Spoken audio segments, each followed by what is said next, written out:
Veamos los diferentes enfoques para escribir código CSS. No es, digamos, una forma universal. Existen diferentes. Los más comunes son BEM, Utility First o módulos. ¿Cómo escribir código CSS? Existen diferentes formas de escribir código. Las más comunes hoy en día, BEM, Utility First o módulos. Si tu proyecto va a ser grande, es buena idea utilizar uno de estos tres, o incluso en algunos casos se utilizan los tres. Veamos primero qué es BEM.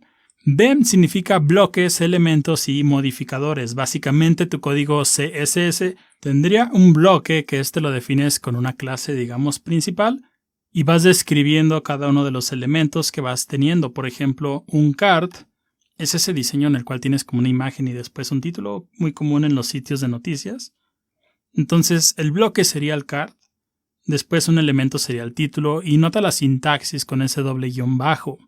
Y después le agregamos la clase de título, card, doble guión bajo, título.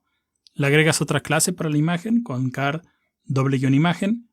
Y los cards también tienen un botón, por lo tanto, card, doble guión bajo, botón.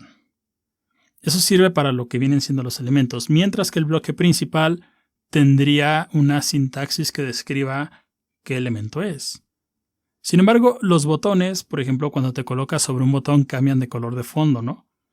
Ese es un modificador, por lo tanto, sería utilizando el mismo elemento de botón, sin embargo, con ese guión a medias, doble guión a medias, le agregas que este elemento es un poco diferente, tal vez tiene un color diferente y con eso ya es un modificador. Esta forma de escribir código CSS es muy popular.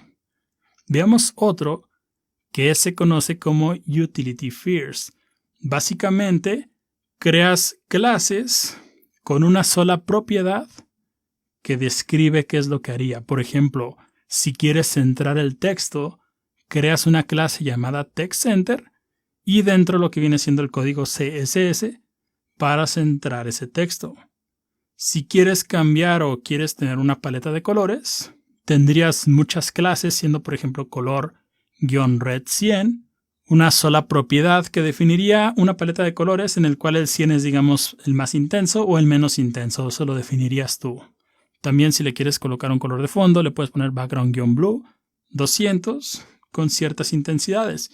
Este enfoque lo utiliza mucho un framework muy popular hoy en día que se llama Tailwind CSS. Si quieres agregar padding, también creas algunas utilidades, por ejemplo, P-2, eso le agregaría un padding de 2, o margin-2 para tener un margen de 2. Básicamente en Utility First vas a tener únicamente una propiedad y un valor por clase. Termina siendo mucho código CSS, eso sí, sin embargo es una forma muy común hoy en día de crear sitios web. De hecho, en nuestro proyecto, el nav background que creamos sería una utilidad, ¿no? Porque solamente tiene un color de fondo. Y otra forma es lo que se conoce como módulos. Y hasta el momento es el que estaremos utilizando en este proyecto porque defines lo que viene siendo, digamos, como el contenido principal. Y después vas seleccionando cada uno de los elementos HTML, por ejemplo, un card, después un H2, alguna imagen y lo que viene siendo un enlace.